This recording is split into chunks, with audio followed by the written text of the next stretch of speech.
Jacoba Ballard wasn't trying to expose a doctor. She wasn't investigating a crime.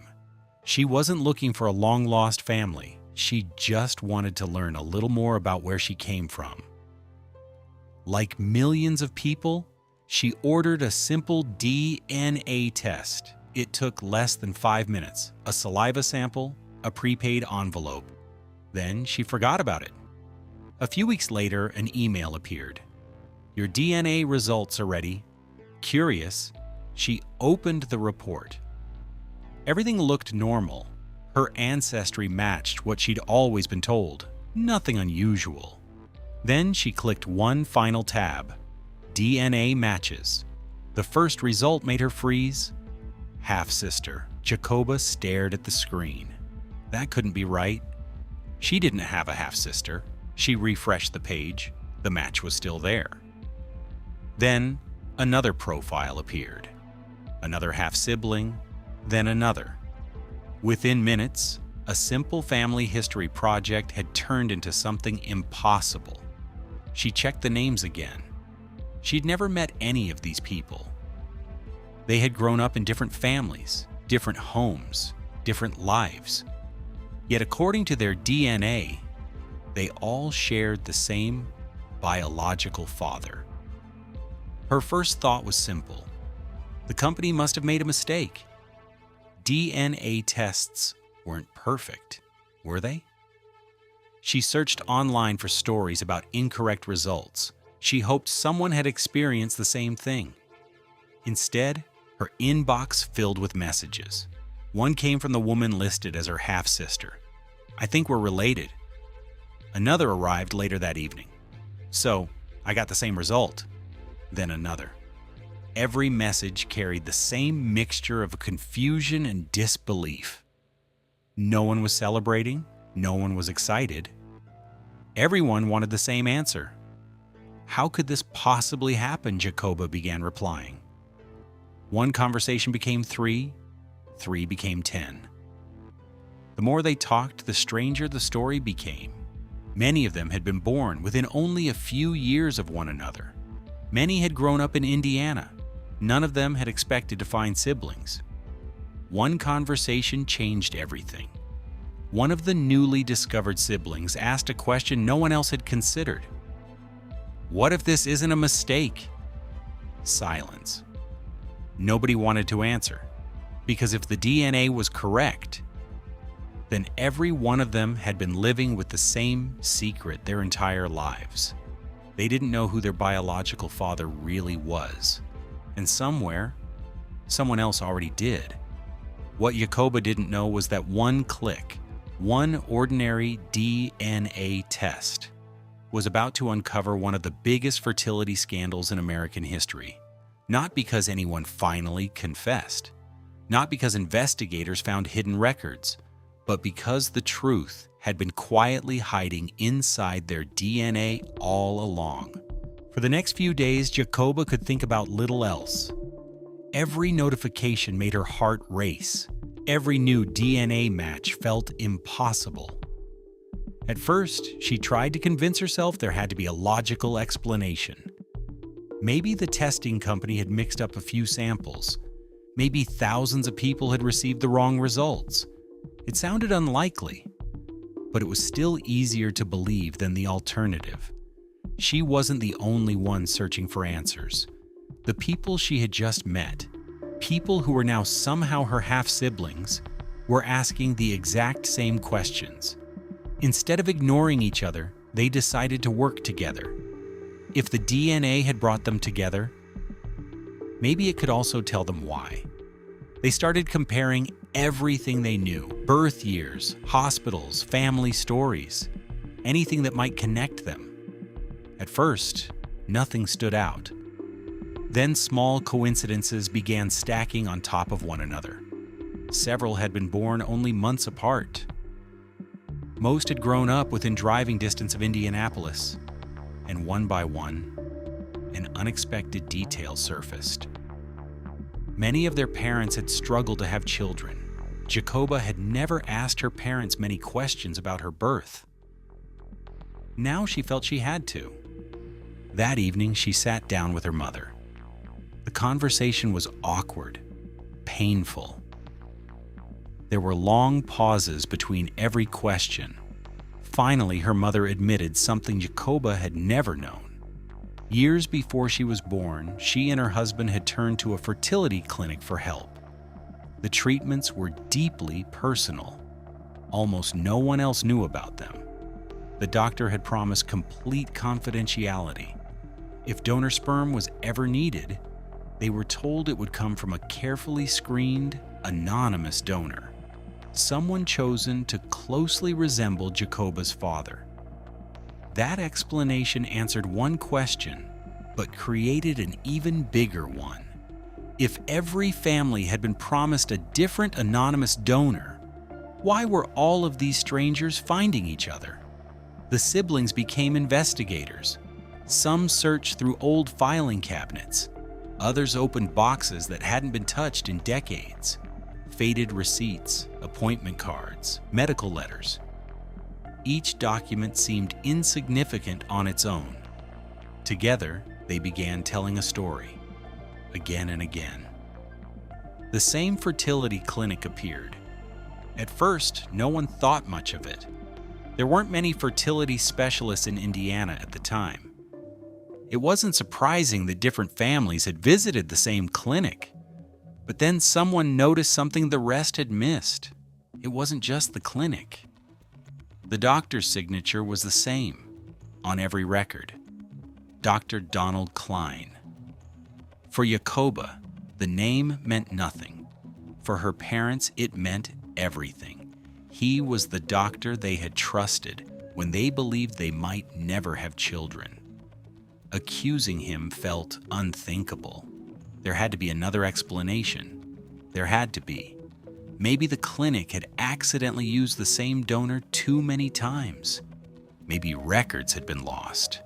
Maybe someone had made a mistake that no one noticed for decades.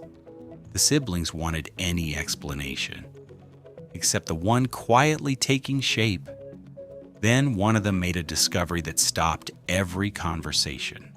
The DNA wasn't only connecting them to each other, it was connecting them to members of Dr. Klein's own family. For the first time, Jacoba wasn't wondering if there had been a mistake. She was wondering how much of her life had been built on a lie. No one wanted to say it out loud. Not Jacoba, not the siblings, not even their parents. Because once the thought entered your mind, it became impossible to ignore. What if the anonymous donor was never anonymous at all? The theory sounded absurd, so absurd that they immediately tried to disprove it. One sibling built a detailed family tree using the DNA matches. Another reached out to distant relatives. Someone else searched through public records. Everyone was hoping to find one missing piece that would make everything make sense. Instead, every new clue pointed in the exact same direction. The siblings weren't simply related to one another. They were genetically connected to members of Dr. Donald Klein's own family. The odds of that happening by coincidence were virtually impossible. Jacoba stared at the family tree on her computer screen. She traced every connection, again and again. She wasn't looking for proof anymore. She was looking for a mistake. There wasn't one. The evidence left only one possible conclusion. The man her parents had trusted to help create their family had secretly become part of it. Dr. Donald Klein wasn't just their fertility doctor. According to the DNA, he was their biological father. The realization was almost impossible to process. For decades, Jacoba had believed she knew where she came from. In a single afternoon, that story disappeared. She thought about her parents, about every appointment they had attended, every promise they had been given. They believed that if donor sperm was ever used, it would come from a carefully screened anonymous donor, someone they would never know, someone who had agreed to help another family. They never imagined the donor could be the man sitting across from them. When investigators eventually confronted Dr. Klein, the DNA evidence left little room for denial. According to court records and later investigations, he admitted that he had used his own sperm during fertility treatments involving some of his patients. There had been no emergency, no laboratory accident, no paperwork mix-up. It had been a decision, one made without the knowledge or consent of the families involved. For Jacoba, the admission answered the biggest question of her life, but it immediately created another. Why? Why would a respected doctor risk everything? Over the years, Klein reportedly offered explanations that he believed he was helping his patients and considered himself a suitable donor. For the families, those explanations changed nothing. The issue had never been whether he believed he was helping. The issue was choice. Their parents had never been given one, and as the story spread, another terrifying realization began to sink in. If this had happened to Jacoba, how many other families were still living with secrets they didn't even know existed? As Jacoba's story became public, something unexpected happened. People across the country started buying DNA tests, not because they thought they were connected to Dr. Klein, but because they wondered, what if there's something I don't know about my own family? With every passing year, more people uploaded their DNA, and every new result carried a possibility. Another sibling, another family, another secret waiting to be uncovered. The number of children linked to Dr. Donald Klein kept growing. What had once seemed impossible became undeniable. More than 90 people have now been identified as his biological children through DNA testing, and that number may never be final. Some people connected to this story may still have no idea who their biological father is.